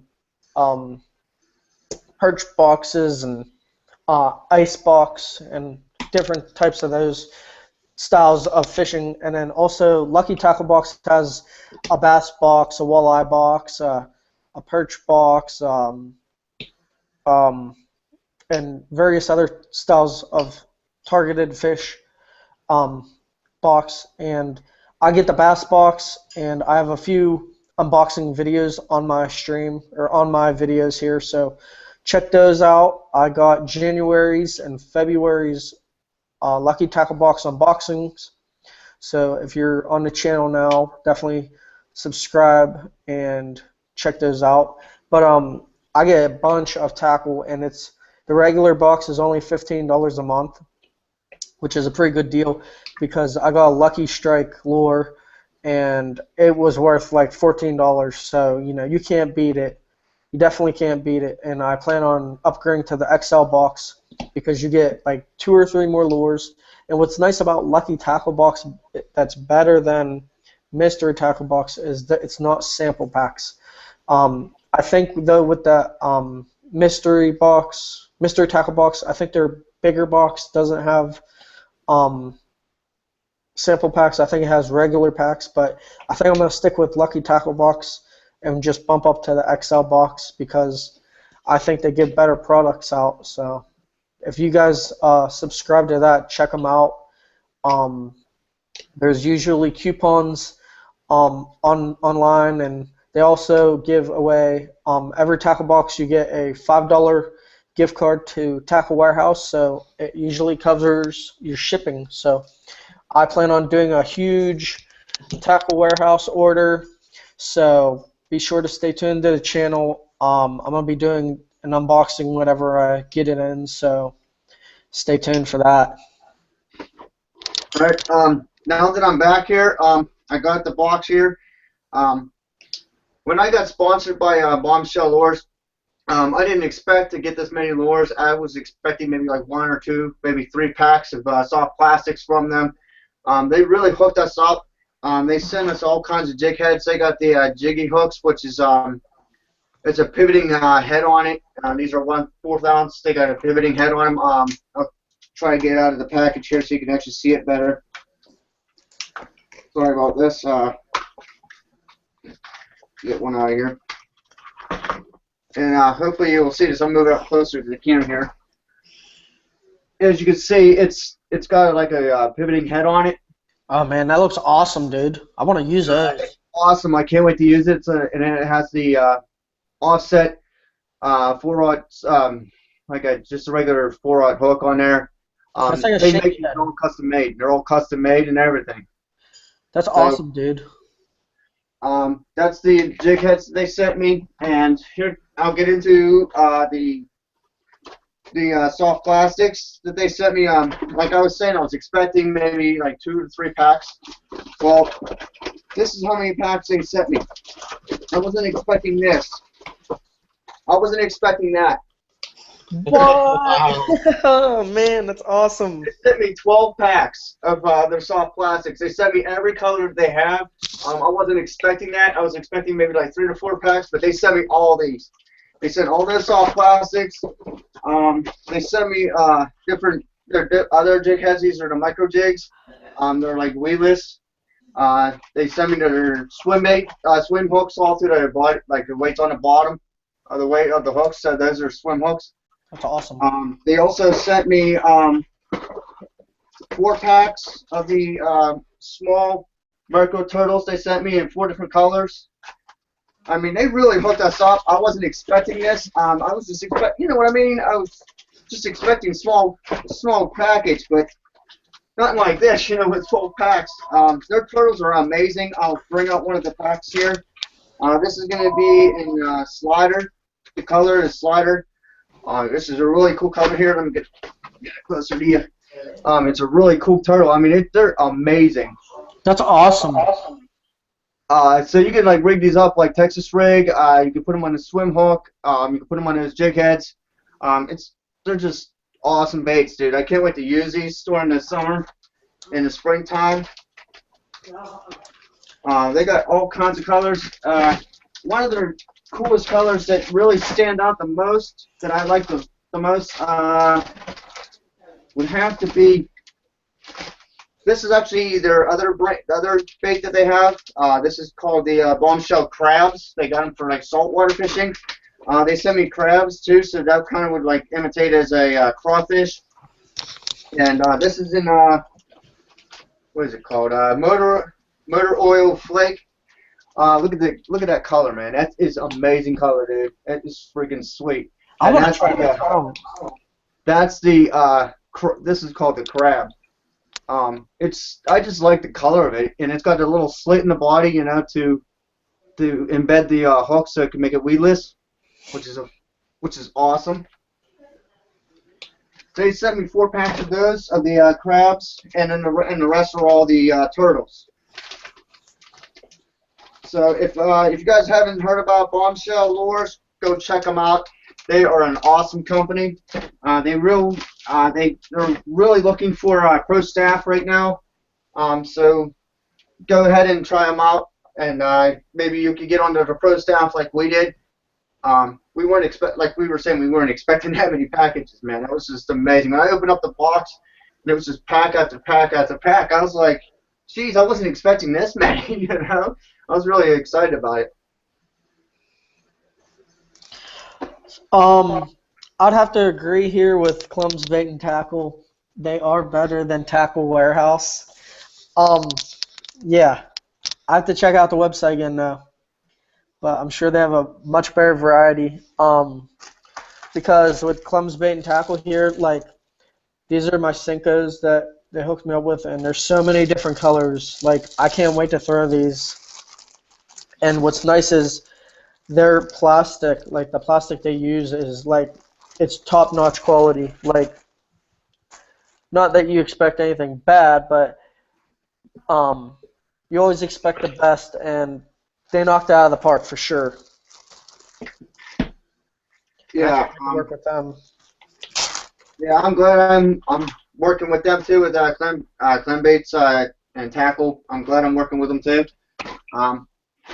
They are, like you said, they are really an awesome company too. We're going to probably do a product review on theirs eventually on the soft plastics that they gave us. We're going to go ahead and do that on our second channel. The second channel we have is called the M&D Outdoors Product Reviews. That's where we do all of our product reviews. This channel is mainly just for the fishing trips we go on and how-to videos and unboxings. That's what mainly this channel's about. Guys, check out this color. Like, I usually throw green pumpkin, but check this color out.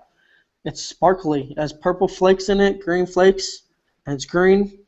It's guaranteed fish right there. That is money. Definitely money. That's what the color should be. The moneymaker. There's companies out there that actually have that color name as a moneymaker, you know? Yeah.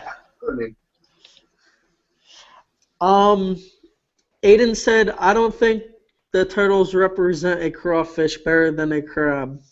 We don't really have crabs around here. We have crayfish. So I usually throw like brush hogs or like a havoc crawdaddy or crawfatty for that if I want to imitate that. Other than that,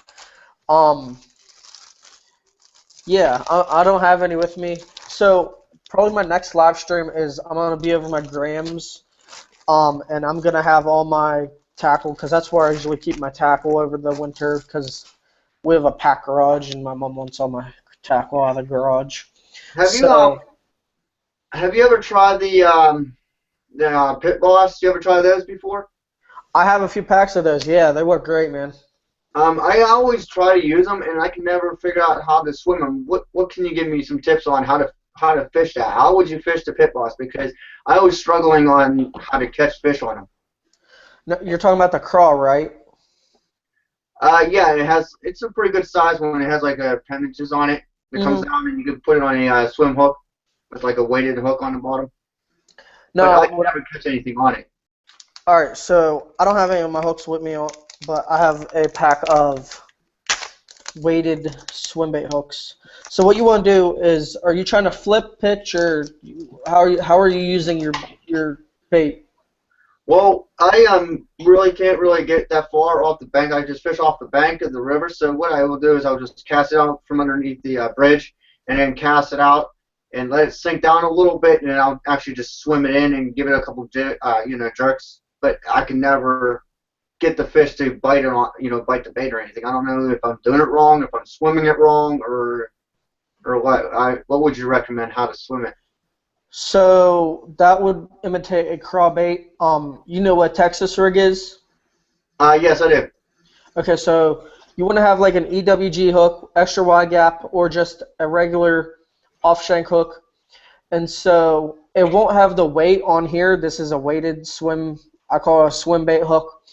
But you want to pick some of these up, and you're going to have one of those line weights. I call them a bullet weight. Some are made of regular lead, and some are made of tungsten. Tungsten is very expensive, but you feel the bottom a lot. You could definitely feel the bottom a lot better than a regular lead weight. But what you want to do to that soft plastic, you know how to rig them, right, or no? Yes, I do. That's how I used to rig them. I rig them up without the actual bullet weight in the front. I used to just do the swim hook like you're showing there. That's what I usually use. But I haven't tried it with the bullet weight in the front. I haven't tried that. But I will try that. That's the Texas rig. So how I rig it is I just I take my weight, or I take my worm or whatever plastic I'm using, and I just bring it through the top here, and I just bring it right to that bend. If you guys can see that bend. Yep. So I'm gonna bring that out. I'm trying to see if I can do this right here. So I'm gonna bring it out, push it up on the tip, and I'm gonna spin it. And there's a little gap here. I did this the opposite way, but it doesn't really matter. So you're gonna check where your soft plastic and where the hook is gonna enter the soft plastic, and if it's gonna lay flat. So if you guys can see here, I'll spin this around here. We want that to look like this, right? Okay. So we're just going to insert it into our bait. I'm trying to get this right here. I call it skin hooking. We're just going to skin hook it. And this isn't the perfect one, but it's straight. And usually I pitch and flip these and catches fish. Also, at Dunham's, they have these new hooks called the Berkeley Fusion 19 hooks. They're a flipping hook, and they have a bunch of different. They have EWG hooks, they have weighted hooks, and they have flipping hooks. They have a bunch of different sizes: 3/0, 5/0, 4/0. I usually stick with the 3/0 and 4/0 unless I have to go to into like heavy cover. I usually choose a 5/0 because it's a thicker wire hook. And usually I just have like a 1/2 ounce, 3/4 ounce bullet weight. If it's not that heavy a cover, or if I need to get deeper, I may use like a 1 ounce. But I use that, and I use a soft plastic. I just rig it like that. I think it's Texas rig it. So try that out and let me know how it goes. And what you want to do is you just want to cast it out and let it fall. That fall, the fish will react to it. And there's also different types of sprays and stuff that you can put onto your bait. I usually don't use any because I figure Berkeley has spray on theirs already. And usually the action with the appendages, when they come in the package, they'll be together. You want to break them apart so you get them full action. But that fall will get those fish to strike. And usually they're by the bridge pilings, they're under docks, they're if you're on the side of the riverbank, you want to cast out as far as you can and just bounce it back. So cast it out, reel up your slack, make sure do you have a baitcaster or spinning gear? I have a spinning gear, but if I'm going to use the Pit Boss, I usually use it on my baitcaster. Okay. I have a 7-foot medium heavy action rod with a Black Max Arbor Garcia baitcaster reel on it. So that's what I usually use for that type of bait. So what you want to do is you want to bounce it. So I usually I let sink. I feel when the line hits the bottom, I wait, I twitch it, and then I bounce it. So I usually wait 2-3 seconds before bouncing it. But you can never fish it too slow. If you want to drag it, like sometimes in the river I drag tubes and it catches fish. It definitely produces fish. But you can sometimes even swimming it back, but sometimes if you're going too fast, the fish won't have enough time to react to the bait. Okay. Now, I got another question. The way I have my rod and reel set up, I have 20-pound braid on there. Would you recommend using a leader, like a monofilament line, like a 10 or 12-pound monoline leader line to tie to the braid, or would you tie the braid straight to the hook itself? It all depends on where you're fishing. If there's a lot of heavy vegetation, like if we go out to Lake Arthur, or like I'm trying to think the other lake that I went to. I think it's Lake Atwood. There was a lot of vegetation, so I have a specific rod. Well, I'm getting more rods, but I want a specific rod for each presentation. So if there's heavy cover, I want it braid so I could cut through the vegetation. If there's rocks and stuff, it won't snag. And most of the time you can get it out if it does snag because the line is so heavy they will just pull right through, especially if there's rocks on the bottom. But going back to your question, if you're like bank fishing and you don't care if the fish sees your bait, tie it right onto the braid. If you want the fish to really not know, like I'll use monofilament. And check out Gamma. They have a ton of line, dude. I'm going to be going out there pretty soon and doing a video on how they make their line and stuff. So. Okay. Because the way I see it when the only reason I asked about the leader line is because I was told to use about a 1.5 to almost 2 foot leader line. Because what that does is it prevents the fish from noticing the line and won't be able to detect the line and and it will just be thinking it's an actual frog swimming along in the water column, and it won't notice the line as much. If you have just straight braid, it's obviously if you have braid on, you put braid underwater, you're gonna definitely see it. It's not invisible. There's no way around that. Getting it, having braid line being invisible. So that's why I was asking you if you should use the leader line. Yeah, definitely. I like using braid on some of my baits, top water especially, because when that fish bites it, it takes the slack, and there's no stretching the line. So. That's what I usually do too. When I go fishing on my top water, that's what that rod's good for too. That's why I have it set up for, is for top water.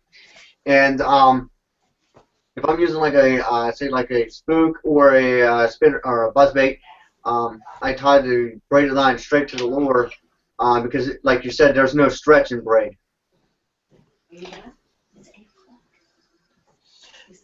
What are you saying, Mom? He's coming at 8 in 15 minutes. Oh my God. Anyways, guys, sorry to cut you guys short. I gotta get off in like 5 minutes because I gotta go hockey. So. Okay, man, that's cool. And sorry about, I apologize for me getting on so late. I had some difficulties with the computer and trying to get on, but maybe next time. What's your next live stream? I'll definitely be on, like, right at the beginning and not be on here the last 15, 20 minutes of it, you know? Yeah, it's probably gonna be Tuesday, probably 6 o'clock. I figure maybe 7. I might bump it back to 7. I don't know yet. I'll probably 6 That or would 7. be good for me. 7 o'clock is usually good for me because I am home by then around 7 o'clock, so that would be good for me. Yeah. Hey Jordan, check out Clem's Bait and Tackle. Quality stuff. I will for sure. Awesome baits. And definitely go check out the other, there's Bombshell lures. Check those guys out. They're awesome baits. Dude, this doesn't rip. Look. It doesn't rip. Dude, it's awesome. It's almost like Z-Men. Yeah. It's almost like Everybody- Z-Men baits. Everybody keeps talking about Z-Men. You could stretch them like 10 feet. Oh, it's true. I have a couple of them. I stretched one time. I actually just took it to see how far I could stretch it before it snapped, and I stretched it out about this far before it snapped. I mean, it was crazy how far I could stretch it. Shout out to Clem's Bait and Tackle. Thank you guys for the tips on here. And we can't wait to go fishing with you guys and catch some monster bass. Yeah, because I'm trying to break my personal best for my smallmouth, which is actually 3 pounds 5 ounces. Oh, we have to all go up to Erie, dude, for sure. I was going up to I was in Columbus last year, or Cleveland, and I went to the Rock and Roll Hall of Fame, and me and my buddies went to go look at some car dealerships and exotic cars, and I was like, I'm not gonna bring the rods, so we went up there, and I'm not kidding you, I seen a 7-pound bass like just chilling, and the water was so clear up there by the Rock and Roll Hall of Fame, it was, you could like throw a fly in there and catch fish. Yeah, that's awesome. Yeah, just let me know whenever you're going to be available to go fishing, because I actually want to go out and try fishing, and even if it's cold out, I still want to, try to catch that winter bass. Everybody says you can still catch smallmouth and largemouth bass during the wintertime, so I would like to definitely try that out. Yeah, definitely. We'll definitely do that, dude. We got a bunch of places to go, so. Yeah, because I actually want to make this channel a lot bigger than it was last time. Our old channel was pretty big, but I'm going to go a lot more trips this year on, all over the state of Pennsylvania and even other states too. I actually, like I said, I have a collab video coming up in the summer or in the spring. I'm going to be going to doing a video with Catfish and Carp. I don't know if you've seen his channel. It's called Catfish and Carp. Go look at his channel. I'm going to be doing a collab video with him actually on his boat, and he catches some hogs on catfish and carps, man. I think his personal best catfish he caught right now was probably, I think like a 50 or 60 pound blue cat. I mean, he caught like a 60-pound blue catfish. I mean, it was huge. Awesome, dude. Awesome. Yeah, I plan on doing some trips and stuff and going down to ICAST and whatnot. So It should be good, man. Should be good. So you are going to that show next weekend, correct? Yeah, me and Jay and yeah, we'll go. Are you driving down separate or are you gonna? I was gonna see if I could ride with you, but if you don't have any room, that's cool. I can drive down. But I heard is Clem's Bates and Tackle gonna be there? Yeah, dude. That's well, I'll definitely go. I gotta do another interview with him. Get another good interview with him. Yeah, dude, I can't wait. It's gonna be awesome. Those guys are awesome. So shout out to Clem's Bait and Tackle.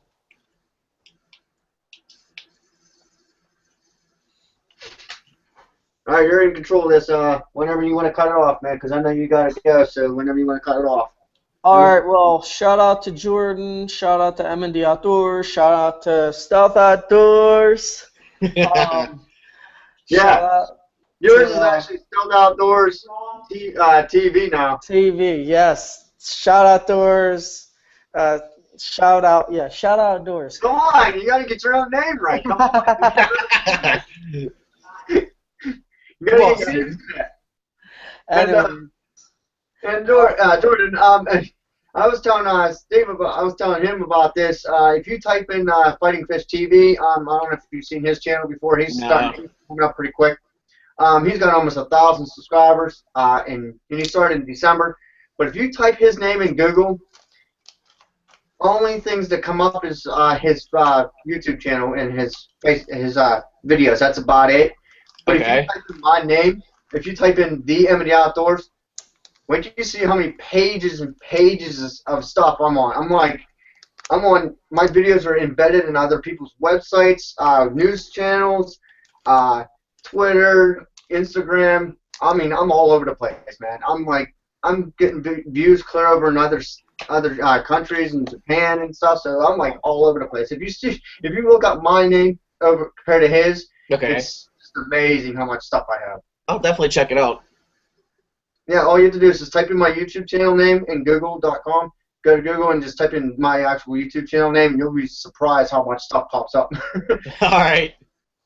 cool stuff, man. Cool stuff. By the way, what's your before you cut it off? What's your YouTube channel name? I don't have one. Oh, you don't have one? Okay, No, I I thought you might have had one. No, I don't. Yeah, we usually just go fishing together whenever, though. That's cool, man. I just didn't know if you had a channel or not. Because if you did, I was gonna give you support and subscribe to your channel. Appreciate it, though. But anyways, guys, all right, well, I'll see you guys all Tuesday, and I'll let you guys know on that.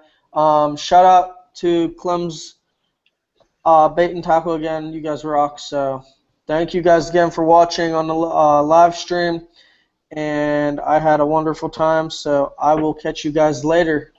All right, catch you guys later. Yeah, definitely join the M&D Outdoors Pro Staff. Remember the Pro Staff of M&D Outdoors. Come and join it. All righty. See you guys. All right.